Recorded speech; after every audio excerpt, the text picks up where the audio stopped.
Assalamualaikum warahmatullahi wabarakatuh.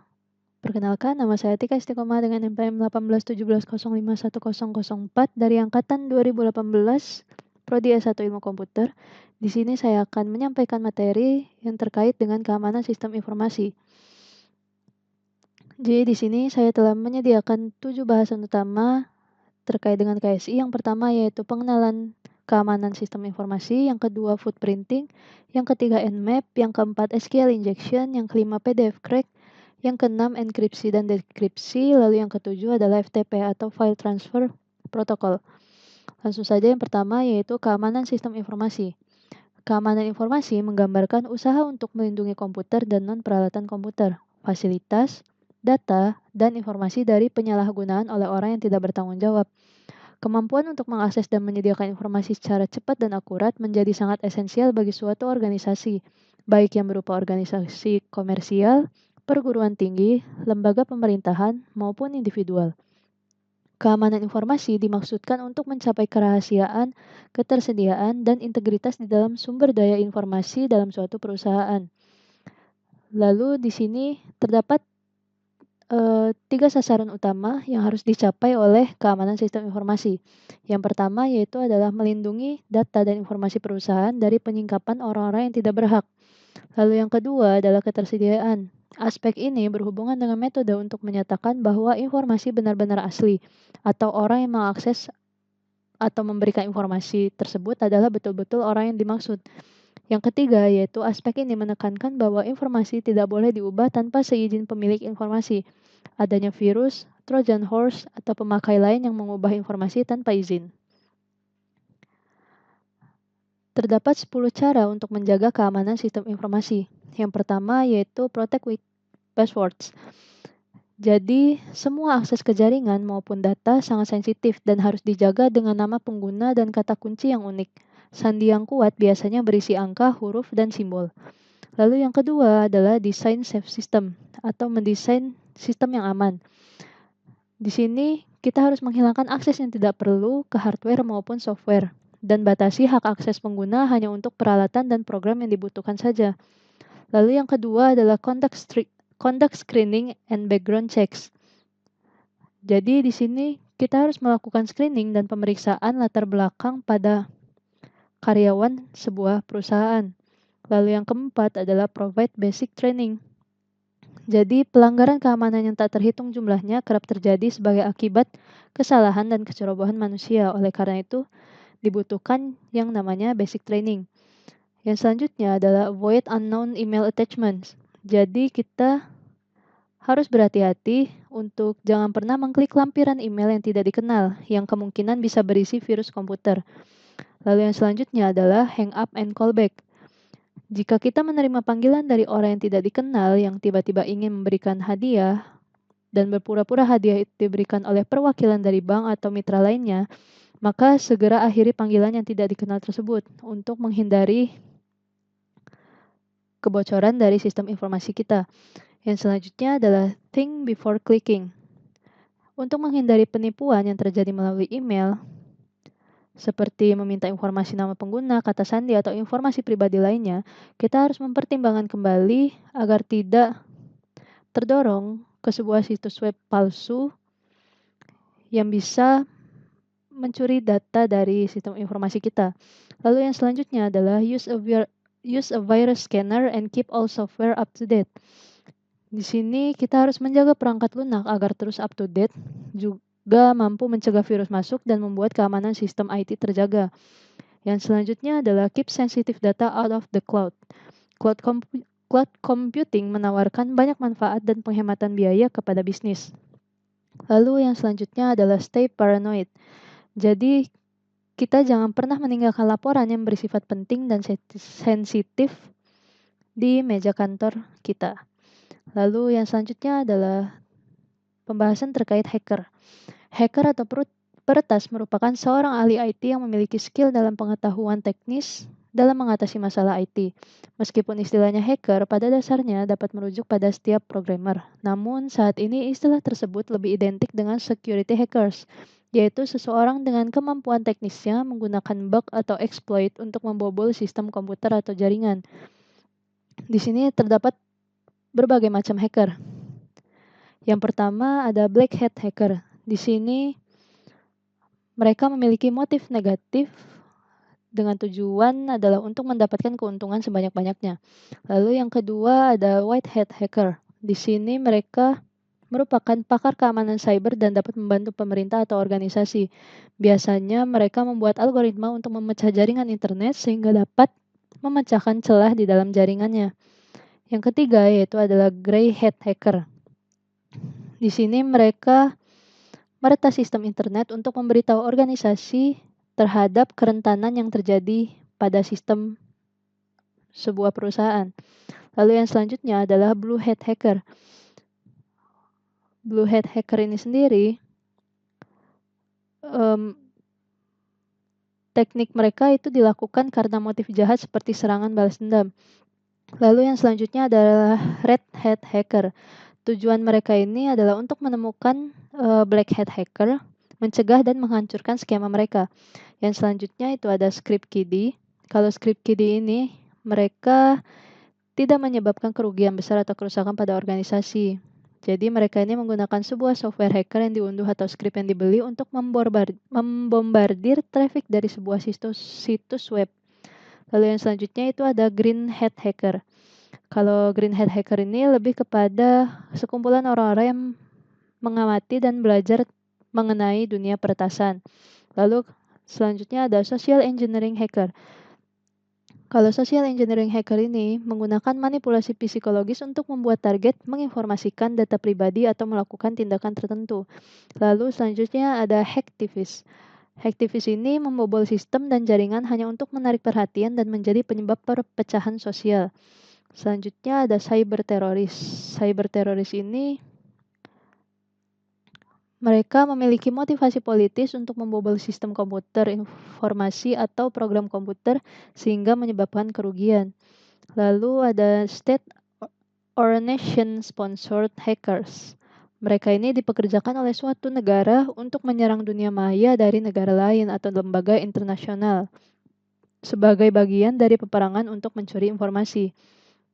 Yang selanjutnya adalah malicious insider or whistleblower hacker. Mereka ini bertujuan untuk membocorkan informasi penting dari suatu organisasi, terutama di bawah payung lembaga pemerintahan. Selanjutnya yang terakhir adalah elite hacker. Elite hacker ini dikenal dengan kejeniusannya dalam meretas target. Mereka merupakan para ahli dan inovator di bidang peretasan. Selanjutnya adalah hacking phase atau langkah-langkah dalam melakukan hacking. Yang pertama adalah reconnaissance. Di sini merupakan proses pengumpulan informasi mengenai target potensial tanpa sepengetahuan individu atau perusahaan yang ditargetkan. Lalu yang kedua adalah scanning atau pengambilan informasi yang ditemukan selama pengintaian dan menggunakannya untuk memeriksa jaringan. Jadi biasanya hacker mencari informasi yang dapat membantu mereka melakukan serangan seperti nama komputer, alamat IP, dan akun pengguna. Yang selanjutnya adalah gaining access. Gaining access ini adalah tahap di mana kerentanan yang ditemukan selama tahap pengintaian dan scanning sekarang dimanfaatkan untuk mendapatkan akses. Lalu langkah yang selanjutnya adalah maintaining access. Begitu seorang hacker mendapatkan akses, mereka ingin menyimpan akses itu untuk eksploitasi dan serangan di masa depan. Yang selanjutnya adalah covering tracks atau menutup jejak mereka untuk menghindari deteksi oleh petugas keamanan. Pembahasan selanjutnya yaitu terkait footprinting. Footprinting adalah proses mengumpulkan informasi sebanyak mungkin tentang target. Hal ini dilakukan untuk mengidentifikasi berbagai cara untuk masuk ke dalam sistem jaringan suatu organisasi. Terdapat dua jenis dari footprinting. Yang pertama adalah inner footprinting, di mana kita melakukan pencarian informasi ketika kita sudah berada di dalam jaringan komputer tersebut. Sedangkan yang kedua adalah outer footprinting. Di sini kita melakukan pencarian informasi terhadap suatu situs di mana kita tidak berada di dalam jaringan komputer target. Lalu langkah-langkah dari footprinting yang pertama adalah menentukan serangan. Jadi di sini memperoleh sebanyak mungkin informasi yang berkaitan dengan lokasi, nomor telepon, kontak person, email address mereka, dan lain-lain sebagainya. Lalu yang kedua adalah network enumeration. Di sini merupakan proses di mana kita melihat domain yang digunakan oleh sebuah organisasi. Lalu yang selanjutnya adalah interogasi DNS atau domain name. Cara yang dilakukan dengan mengambil informasi domain name system. Yang terakhir adalah mengintai jaringan, yaitu melakukan pengintaian jaringan lawan atau yang biasa disebut dengan network reconnaissance. Jadi, footprinting ini adalah proses untuk mencari informasi mengenai target dan kita bisa mengetahui pemilik sebuah website, informasi kontak, server DNS, dan kapan mulai beroperasi dan informasi lainnya dengan menggunakan Whois yang ada pada footprinting. Jadi Whois ini merupakan salah satu tool yang biasa digunakan untuk footprinting atau digunakan untuk memperoleh informasi terkait sebuah situs. Bahasan selanjutnya yaitu terkait Nmap. Nmap atau network mapping merupakan sebuah tool atau alat yang bersifat open source. Alat ini hanya digunakan secara khusus untuk eksplorasi jaringan serta melakukan audit terhadap keamanan dari jaringan. Cara kerja Nmap ini sendiri yaitu dengan mengirim paket pada target dengan menggunakan IP raw sehingga dapat menentukan host mana yang aktif. Nmap juga melakukan brute force menuju port list yang dimiliki dan nantinya akan dipakai untuk menentukan status dari port host yang sedang aktif, baik dengan menggunakan filter, close, maupun juga open. Selain itu, Nmap juga mampu melihat sistem operasi apa yang lengkap dengan versinya dan digunakan atau terinstall pada suatu perangkat. Lalu, fungsi dari Nmap sendiri yang pertama yaitu untuk port scanning atau melakukan scanning dan melihat port yang terbuka secara terperinci pada host target. Lalu yang kedua adalah dapat melakukan host discovery, yaitu mengidentifikasi host pada jaringan dalam waktu yang singkat. Yang ketiga yaitu version detection. Jadi kita dapat memeriksa layanan jaringan pada perangkat jarak jauh untuk menentukan nama aplikasi dan versinya. Yang keempat adalah OS detection atau operation system detection. Jadi di sini kita bisa mendeteksi karakteristik sistem operasi dan perangkat keras dari perangkat jaringan.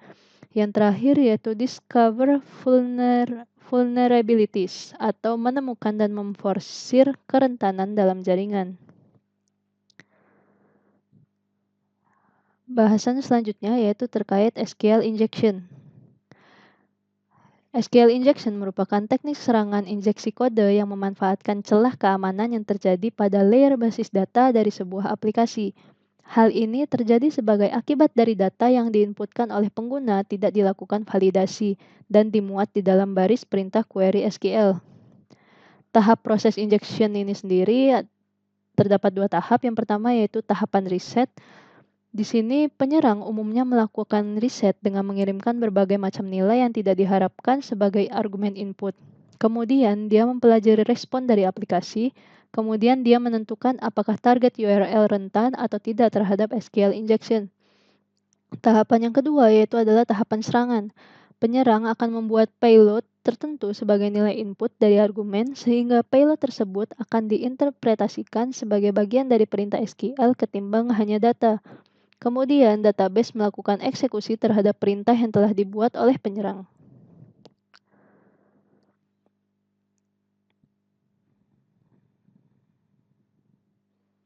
Dampak dari SQL injection yang pertama yaitu melakukan bypass terhadap mekanisme autentikasi. Masuk ke dalam aplikasi dengan hak akses administratif tanpa menggunakan username dan password yang valid. Yang kedua yaitu melakukan modifikasi data. Di sini dampak yang terjadi yaitu dapat melakukan perubahan terhadap konten data yang tersimpan di dalam basis data. Yang ketiga adalah melakukan compromise terhadap ketersediaan data. Teknik serangan ini juga berpotensi terhadap aspek ketersediaan dari sistem tersebut. Yang keempat adalah melakukan pencurian informasi. Melakukan pencurian informasi sensitif yang tersimpan di dalam basis data. Yang kelima adalah eksekusi perintah jarak jauh. Di sini penyerang dapat melakukan perintah eksekusi melalui database yang memungkinkan penyerang untuk mengambil alih host atau target. Yang terakhir adalah melakukan impersonasi pengguna. Penyerang dapat melakukan impersonasi dengan memanfaatkan akun pengguna yang aktif di dalam basis data. Pencegahan terhadap SQL injection yang pertama yaitu ada menggunakan parameterized query.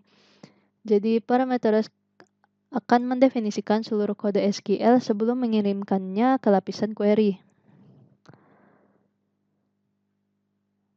Lalu yang selanjutnya adalah melakukan validasi input pengguna. Dengan begitu, hanya inputannya lulus validasi yang diproses oleh database. Dengan cara memfilter semua input yang dilakukan pengguna seperti jenis, panjang, format, dan sebagainya. Yang ketiga adalah memberikan batasan hak akses. Dengan memberikan batasan hak akses, ini untuk membatasi kerusakan yang terjadi akibat SQL injection. Yang keempat adalah menyembunyikan pesan error. Menyembunyikan atau bahkan mematikan pesan error agar pengguna tidak terus mempelajari arsitektur database yang digunakan. Yang kelima adalah memberikan enkripsi database. Dengan menyimpan data yang bersifat kredensial secara terpisah untuk menyulitkan penyerang dalam melakukan SQL injection. Yang selanjutnya adalah mengunci database. Dengan memberikan batasan bahwa tidak semua pengguna dapat melakukan akses ke suatu tabel tertentu, yaitu dengan mengunci tabel yang sangat vital. Pembahasan selanjutnya adalah PDF Crack. PDF Crack ini merupakan software pemulihan password PDF karena memang kemampuannya untuk memulihkan password user dan owner dari sistem enkripsi PDF. PDF Crack menggunakan sebuah brute force sebagai metode pemulihan password. Jadi PDF Crack ini hanya membutuhkan waktu kurang dari 2 menit untuk memulihkan 4 digit password owner. Namun, jika digit lebih panjang membutuhkan waktu lebih lama, bisa 2 hari, berminggu-minggu, bahkan lebih lama lagi. Di sini, kelebihan dari PDF Crack yang pertama adalah menemukan password PDF, lalu downloadnya cepat, dan yang ketiga, dia portable. Lalu, kekurangan dari PDF Crack ini, yang pertama tidak mendukung enkripsi 256 bit AES.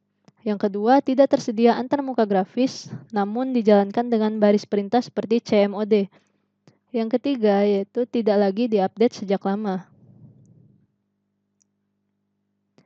Pembahasan selanjutnya yaitu terkait enkripsi dan dekripsi. Enkripsi dimaksudkan untuk melindungi informasi agar tidak terlihat oleh orang atau pihak yang tidak berhak. Sedangkan dekripsi merupakan upaya pengolahan data menjadi sesuatu yang dapat diutarakan secara jelas dan agar dapat dimengerti oleh orang yang tidak langsung mengalaminya sendiri.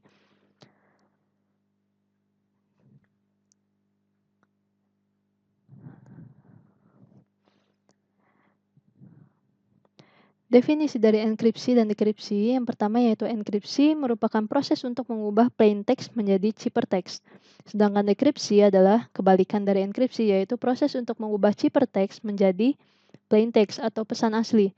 Jadi plain text sendiri adalah data atau pesan asli yang ingin dikirim, sedangkan ciphertext adalah data hasil enkripsi.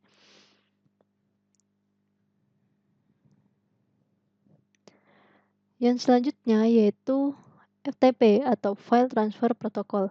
Protokol yang bertugas untuk menjembatani pertukaran informasi di dalam suatu komputer. Jika kita mengunduh atau mengunggah file, maka semua aktivitas tersebut dapat dilakukan dengan adanya bantuan FTP.